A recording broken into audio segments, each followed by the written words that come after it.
Yan guys, doon tayo sa sa gilid ng bundok. May napuntahan tayo doon noon. So balikan natin ngayon. May dala tayong groceries at bigas.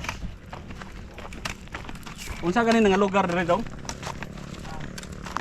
Tabaylaw gyapon ni. Naa dito sa Tabaylaw Bourbon.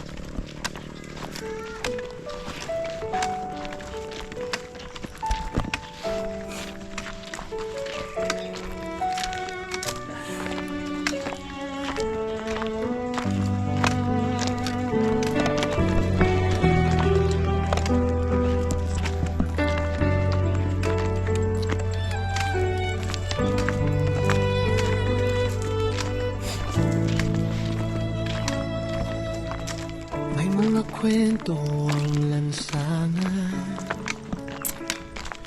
na hindi naririnig ng karamihan. Sa gitna ng hirap at katahimikan, Luyo daw.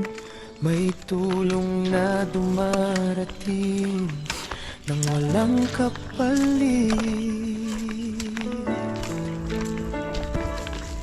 May mga pamilyang kulang ang hawak, pero buo pa rin ang loob at pangarap.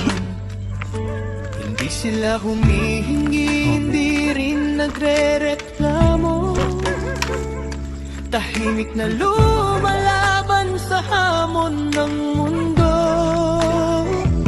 Dito pumapasok ang munting kamay, hindi para ipakita, kundi para umalalay. Kung anong meron, sapat ng ibahagi.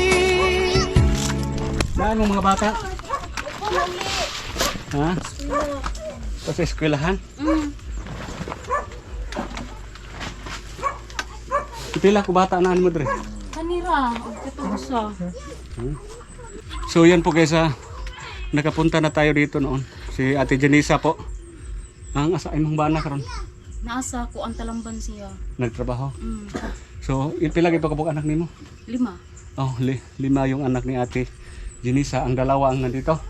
Oh, Ang 3 nandoon sa school. nag-eskwela sila. Itong kinamugwangan mo, naagyapon si mo. Oh, So, ang 3 po nandoon pa sa school. Muuli ito sila karon. ang usa ato to sa pikas. Pero mag-ulian siya gihapon dire. Asa maron ang mga bata? Dira ay ang usa na gikan. Tagdugay rin na mauli itong duha. Tag alas 5. Alas 5:30. So, ito po yung ano nila. Yung PWD oh. Sige, makalusot na sa bangag. Ito po yung PWD ni ate.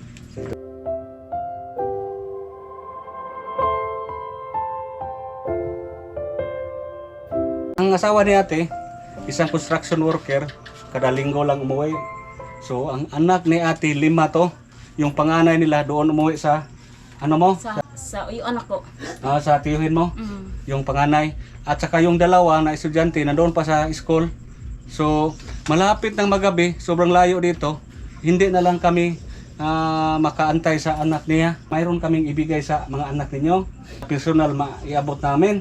So, ang problema, malapit na magabi. Baka magabihan ba sila minsan umuwi dito? Usahay sayo sila. Usahay sa Mga magabi. hapit alas 5, usahay na alas 5:30. Oo. Di magpares ilahang buhi. Oo. So, hindi na natin hintayin ang anak ni ate. Ibigay na natin kay ate yung para sa mga bata.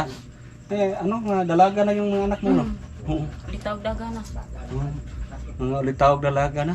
So, sa ngayon ate, may ibigay kaming bigas at groceries. Dong, palihog ko sa bugas, dong. So, yan po. Nami hashtag ninyo, bugas at groceries, ha? May na lang mga kuan ro, makatabang sa inyo, ha? Salamat.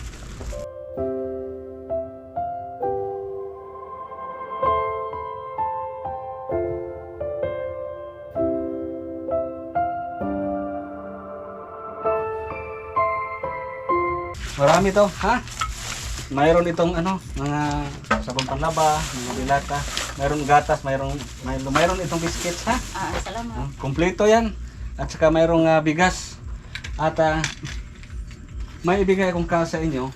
Bibili ng ano po, mga school supplies sa bata ninyo. Baka wala pang kulang pang school supplies, uniform, at iba pang ano, kakailanganin nila sa school.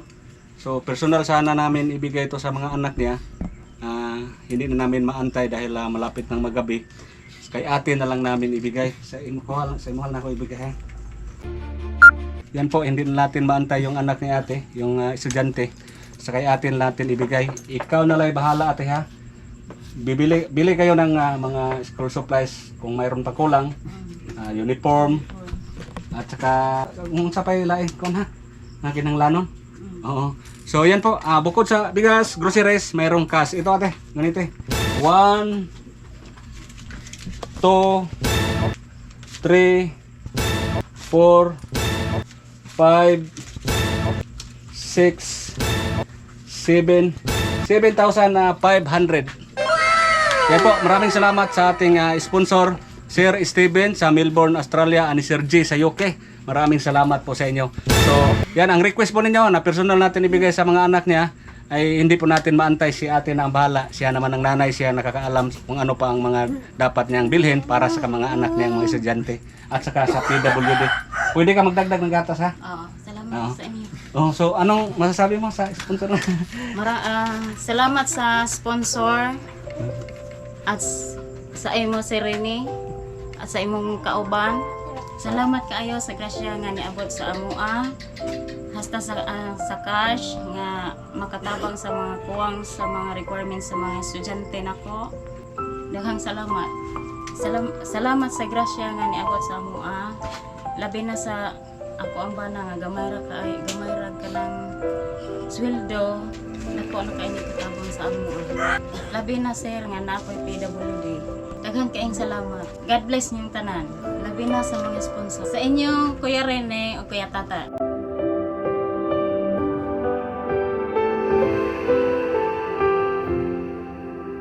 Salamat, sir. Sige. Mauri lang balay diri guys. Diha marang ara gamay diri guba kay diri kapita. Oo. So ang bana ni kuya ni ate, construction worker kada semana ra muli nya pait kayo kay na PWD. So salamat sa Ginoo. Pinagi sa atong sponsor. Nagkatabang kita nila. So dako-dako imong kwarta, malaki yung pira ninyo. Marami na kayong magawa niyan, marami na kayong mabili. Ha? Sige, bye-bye na sa inyo, Dudong. Kung saan magkasalte? Salamat. Nag-eskwela ka? Nag-eskwela ka? Nana kayo notebook? Papel? Na? Balon? Nana po? Naibiskit rin ha? Naibiskit rin. Pagpalang rin. Sige, bye-bye na. Yan po guys. Salamat again sa ating sponsor, Sir Steven sa Melbourne, Australia, Sir JC. Okay, yan po, na-happy na po natin. So ngayon po ay hindi natin nang kausap yung mga anak niya, nandun pa sa school. Sige, dahil salamat! Boss!